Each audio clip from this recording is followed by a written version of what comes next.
Ce 8e jour de croisade de prière et de jeûne, le frère Théodore résume ses enseignements de la semaine dernière en ces termes. Nous avons commencé par dire que le fardeau de ce jeûne est de crier à Dieu pour susciter dans notre ministère une grande armée de dirigeants qui ont des dons spirituels, parce que ceci va nous aider à garder la croissance que nous avons connue et à continuer de grandir sans perdre le terrain déjà conquis. Et la première raison pour laquelle nous avons besoin de cette armée, c'est que Dieu bâtit son royaume tout comme il a bâti son monde. Il peuple son royaume tout comme il a peuplé son monde en unité de famille. Le royaume de Dieu est construit sur une matrice de relations, tout comme la société humaine a été bâtie sur une matrice de relations, explique l'orateur. Le fardeau pour notre ministère maintenant, c'est une grande armée de dirigeants pour assurer la croissance déjà acquise et assurer le potentiel de grandir. Pourquoi des dirigeants? Parce que Dieu ne met pas les gens qui sont sauvés dans des bâtiments, dans des systèmes. Il les met dans les cœurs de ceux qui vont les porter comme des parents. Mais pourquoi y a-t-il tant de gens qui désirent être dirigeants, mais si peu de dirigeants qui portent les gens dans leur cœur? C'est parce qu'il y a une compréhension mondaine du fait d'être dirigeant. Être dirigeant est parental, alors que dans le monde, c'est du contrôle. Plusieurs veulent contrôler, mais peu veulent assumer des responsabilités. Pourquoi? Parce que les responsabilités exigent les ressources. Ainsi, le leadership est une question de ressources. Pouvoir porter des responsabilités est une question de ressources, insiste-t-il. C'est pourquoi tant de personnes désirent être dirigeants, mais il y en a peu qui le sont effectivement. Nous avons besoin de dirigeants, un grand nombre, une armée de dirigeants, de véritables dirigeants qui vont porter les gens que Dieu nous donne. Rappelant la fin de son propos samedi dernier, le frère Théodore déclare que le leadership, c'est les ressources, même les ressources matérielles. Nous avons lu cette histoire drôle concernant Israël en Ésaïe chapitre 3 versets 6 et 7. Quand certains voulaient obliger celui qui avait une veste à être leur dirigeant parce qu'ils savaient que le leadership c'est la responsabilité. Il leur a dit « Je n'ai rien chez moi, ne faites pas de moi votre chef ». Cet homme avait compris que le leadership était une question de ressources et de richesse, pas juste question de bien se vêtir. Puis nous avons vu que quand Dieu avait suscité Cyrus, parce qu'il voulait qu'il s'occupe d'Israël, il lui a dit « Je te donnerai des victoires et de la richesse de sources inconnues pour que tu puisses porter la responsabilité que je mets sur toi, à savoir la restauration de mon peuple Israël. » J'aimerais ajouter que avoir des richesses pour le leadership, c'est une question spirituelle, souligne le frère Théodore. Dans 2 Chroniques 14, versets 2 à 7, Asa dit clairement « Nous avons cherché Dieu et il nous a donné du repos. » Plusieurs des problèmes dans nos vies proviennent du fait que nous ne cherchons pas Dieu. La recherche de Dieu dans la vie d'Asa se manifeste par le repos, commente le leader. En 2 Chroniques 17, versets 3 à 6, l'on voit que son fils Josaphat aussi a cherché Dieu. Mais la Bible ne dit pas que le résultat en était le repos, mais plutôt la richesse. La richesse dont on a besoin pour être dirigeant est un vecteur spirituel. Ce n'est pas de la manipulation et ce n'est pas le lot de tout le monde. La recherche de Dieu ne produit pas la même chose chez tout le monde. Ce qui intéresse les gens, ce n'est pas de chercher Dieu, mais d'obtenir les résultats qui en découlent.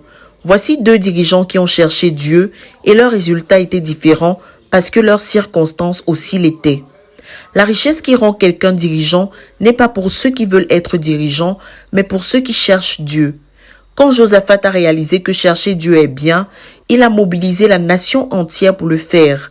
Être dirigeant, c'est aussi ce que tu amènes les autres à faire. 2 Chroniques 17, versets 6 à 11 montre la signature du leadership de Josaphat.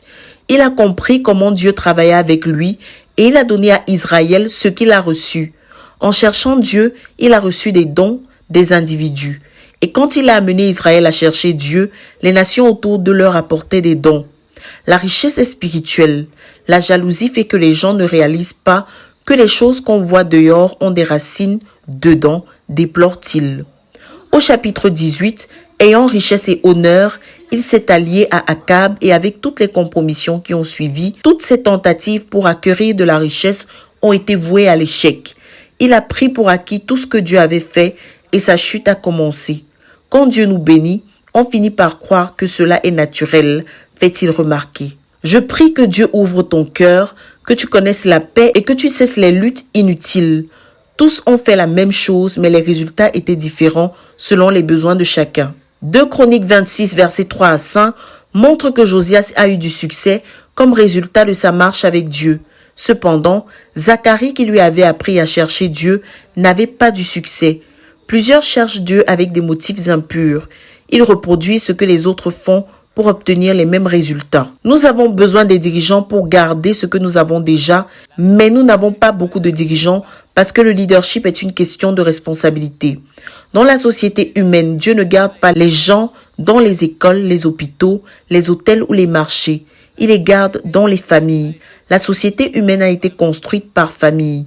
Le royaume de Dieu est bâti de la même manière.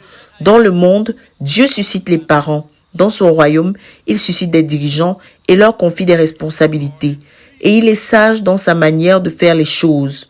Même ceux qui ont de mauvais parents préfèrent en avoir que de ne pas en avoir du tout. Même ceux qui ont de mauvais parents ont néanmoins grandi. Artaxerxès avait exhibé ses richesses pendant 6 mois au chapitre 1 d'Esther. Au chapitre 10, il a taxé tout son royaume de l'Égypte en Inde. Au début, il était riche, mais à la fin, la Bible dit qu'il était devenu si puissant grâce aux taxes qu'il recevait. Nous apprenons de ce livre que le leadership est une question de richesse. Il s'agit pourtant là du leadership mondain. Après qu'il ait exhibé ses richesses, Aman a aussi commencé à rassembler des richesses par ambition de devenir grand. Il se vantait tellement de son peu de richesse devant sa femme et ses amis tous les jours que Dieu a fini par tout lui enlever. Il était riche, mais par ambition, il voulait monter dans la voiture présidentielle, porter la veste du président, convoitait même sa femme et sa position.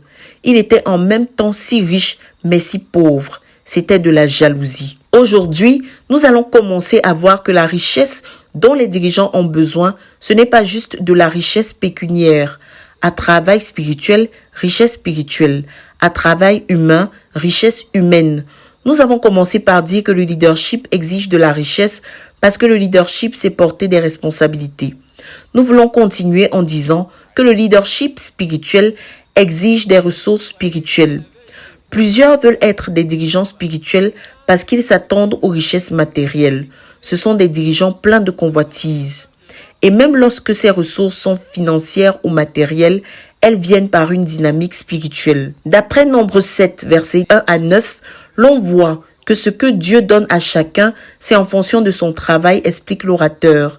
Le travail de certains nécessite leurs épaules nues. Celui d'autres nécessite 4 chars. Le travail d'autres encore nécessite 2 chars.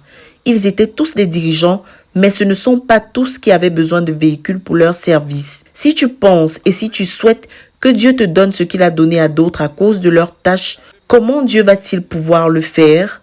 Même les choses matérielles que Dieu donne à différentes personnes, c'est en fonction de leurs tâches, précise-t-il, avant d'inviter les frères à prier pour chasser cet esprit qui vient pour justifier la convoitise. Quelle est ta fonction? Car il s'agit ici de provision selon les fonctions. En réalité, convoiter, c'est renoncer à son appartenance, dévoile le frère Théodore. Car comment un enfant ne se réjouirait-il pas des bénédictions de son père? La Bible dit qu'après la mort d'Abraham, Dieu bénit Isaac. Certaines bénédictions viennent au moment opportun. Quand tu en auras besoin, Dieu te donnera. Et si quelqu'un parmi nous a déjà, pourquoi rechercher cela? L'autre voulait sa part, et ce qui au départ lui semblait être comme un jardin de Dieu est devenu son jugement. La convoitise d'aujourd'hui est le jugement de demain. Quand tu appartiens à quelqu'un, tu as de la paix et du contentement, conclut le leader, avant que les saints répondent en prière. Que toute la gloire revienne au Seigneur. De Koumé pour la RTVC, Cynthia Siaka.